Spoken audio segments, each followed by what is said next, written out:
E aí, pessoal do sexto ano, aqui é o professor Marcelo. Vim passar o conteúdo para vocês dessa semana, tá?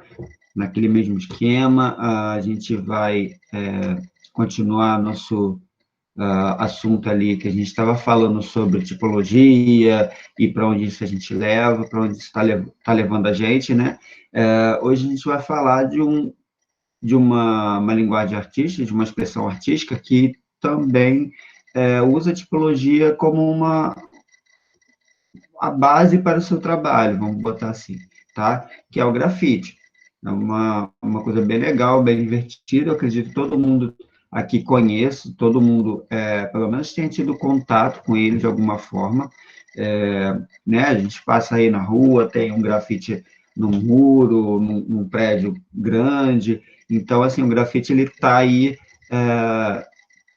ele veio, desde quando ele surgiu, ele veio para estar dentro da cidade, para aparecer mesmo dentro da cidade, para fazer parte dela e gritar as suas angústias, a sua arte, a sua forma de se expressar e tudo mais, né?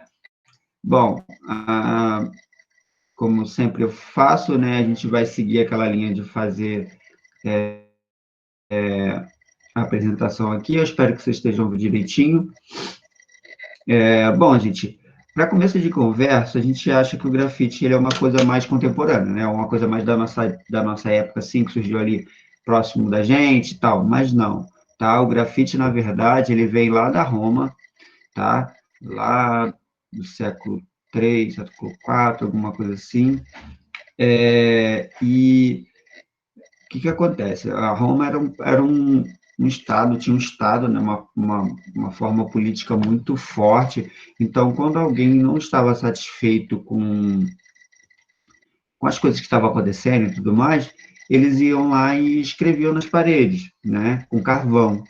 E daí vem o nome grafite, que significa escrita de carvão, escrita em carvão, tá? Então, o grafite ele vem aí desde essa época, né? Mas só ele foi mesmo se tornar uma expressão artística lá depois da década de 80, né? Porque ali na década de 80 nos Estados Unidos, né? Ali na periferia dos Estados Unidos, assim, nas periferias lá do país dos Estados Unidos, né, surgiu-se um movimento onde a periferia estava insatisfeita com as políticas públicas, com as injustiças, né, enfim, eles tinham muita coisa para gritar e eles iam lá e pintavam muros, pintavam prédios, sem o consentimento, né, das autoridades ou dos donos do prédio, né, das partes privadas ali. Então, ali na década de 80, o grafite ele surgiu a partir disso, a partir desse movimento de necessidade de grito, né, de manifestação dessa comunidade periférica, né? Então, assim, considera-se grafite, né, uma inscrição caligrafada ou um desenho pintado ou gravado sobre um suporte que não é normalmente previsto para essa finalidade. O que isso quer dizer? O grafite, ele necessariamente não vai ser só uma tipologia, ele não vai ser só letras ou números ou frases, enfim. Ele pode ter imagens, né? Ele pode ter a imagem de qualquer coisa, sejam elas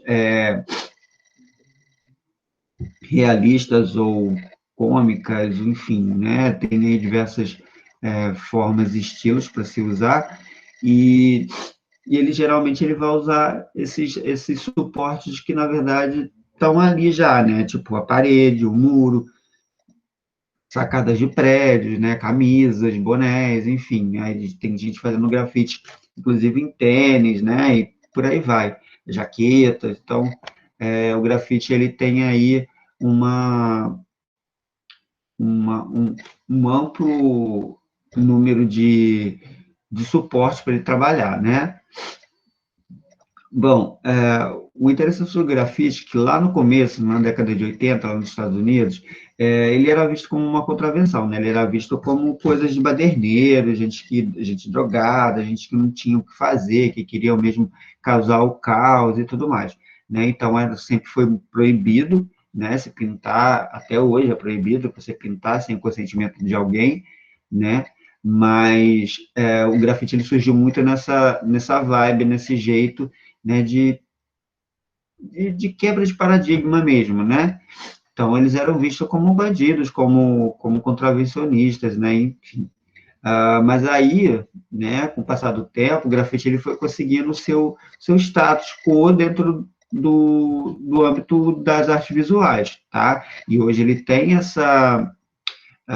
ele é considerado uma expressão artística, né, dentro das artes visuais, especificamente da street art, né, aquela arte urbana, arte que é feita dentro dos centros urbanos, né, a gente já falou um pouquinho sobre ela, né, que usa sempre os espaços públicos para viabilizar o seu trabalho ou demonstrar a sua arte, enfim, tá?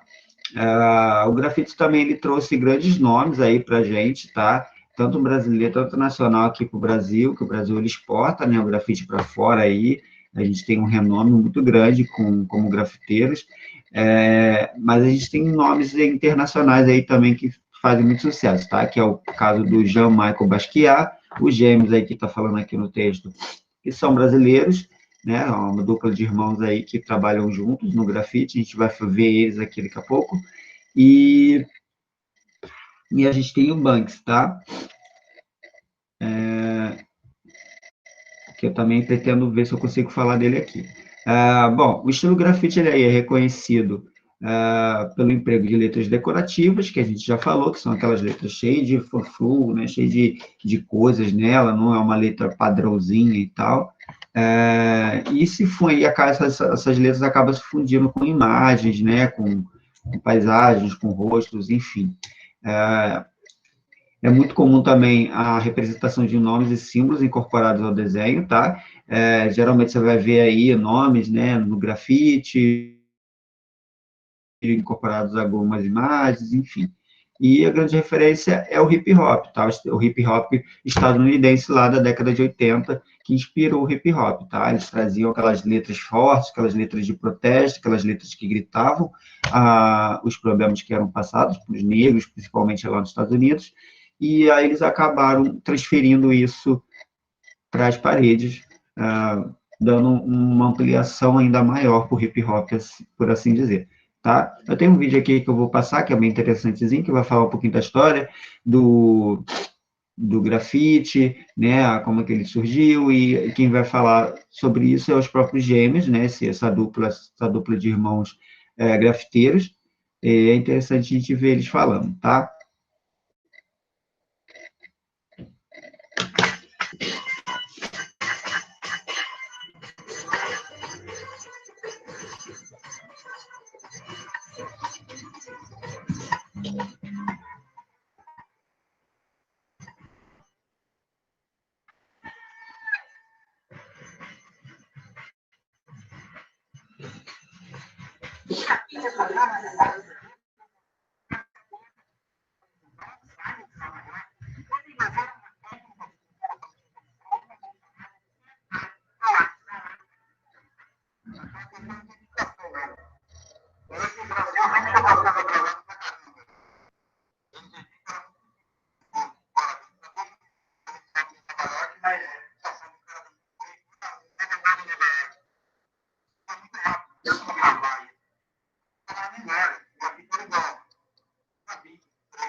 Isso daí foram gêmeos falando, desculpa aqui, eles são figuras muito importantes aí para o grafite nacional, né? Eles falaram coisas bem interessantes ali, uma bem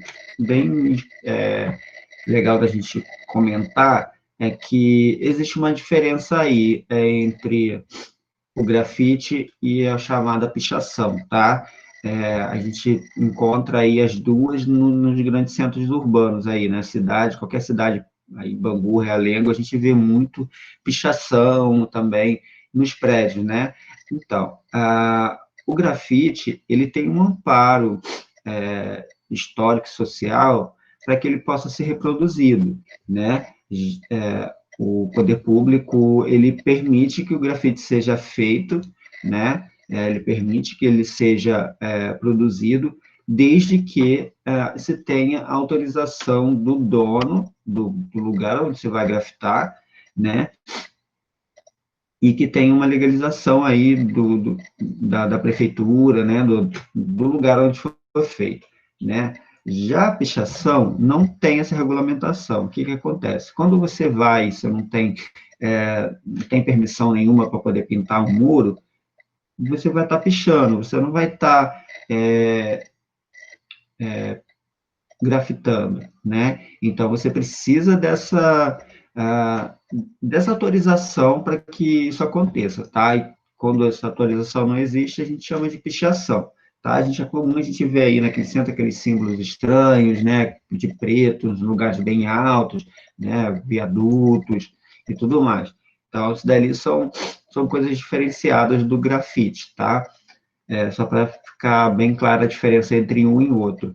E outra coisa interessante de falar sobre isso é que o próprio grafite, ele surgiu dessa forma como a pichação é. Então, é melhor que a gente pense, que a gente olhe, que a pichação nada mais é que um grafite que a gente ainda não compreende, que a gente ainda não dá vazão, enfim, né?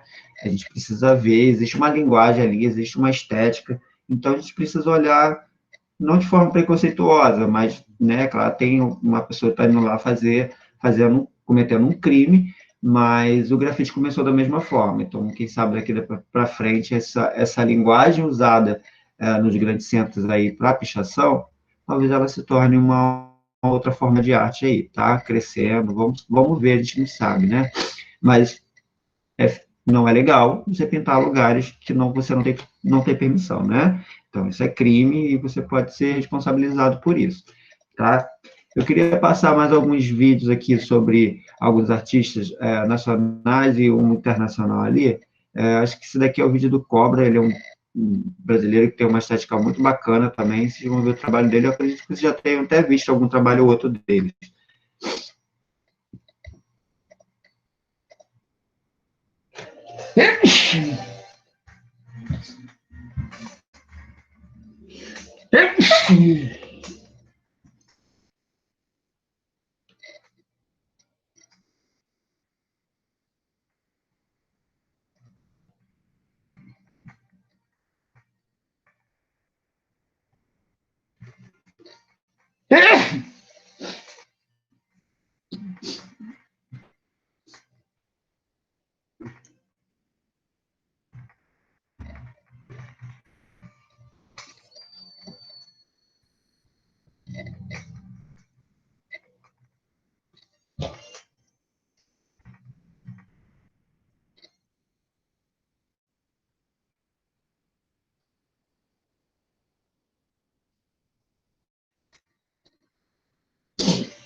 Bom, esse daí foi o trabalho do Cobra, né? Gente, desculpe os espirros, eu tô com alergia, normal, né, Marcelo? Mas o trabalho dele é muito legal, muito interessante, como vocês puderam ver, ele tem uma estética toda dele, né, toda pessoal, e é muito bacana a gente ver aí brasileiros sendo reconhecidos mundialmente, né, que ele não faz só trabalhos aqui, ele faz no mundo inteiro aí, então ele exporta a nossa arte aí para fora, né? Ah, mas o artista que eu queria mostrar para vocês é um londrino, acredita-se que ele é um londrino, né? Que é o. Deixa eu esqueci o nome dele aqui. Só vou ver aqui.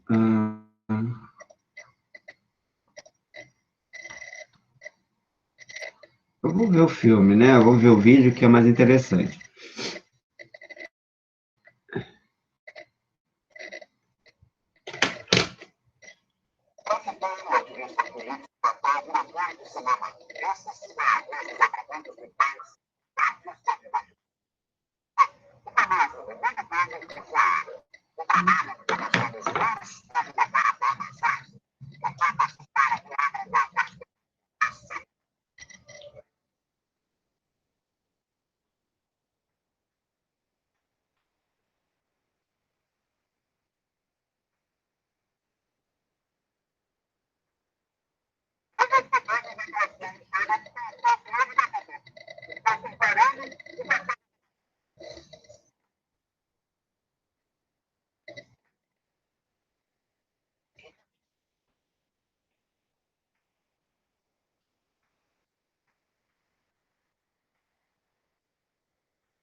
Vai ser o Banks, né? Ele tem um trabalho bem bacana, ele tem uma técnica bem específica também, tá? A gente fala disso um pouco mais para frente. Bom, esse daqui é o que eu tinha para falar hoje, gente, tá? Espero que não tenha ficado nenhuma dúvida. Desculpa os espirros. Bom, eu vou finalizando a aula aqui, porque a gente já está ultrapassando um pouquinho o tempo. Infelizmente, o tempo é muito curtinho, né? Mas é isso. Espero que vocês fiquem bem. Até semana que vem. Um abraço, tá bom?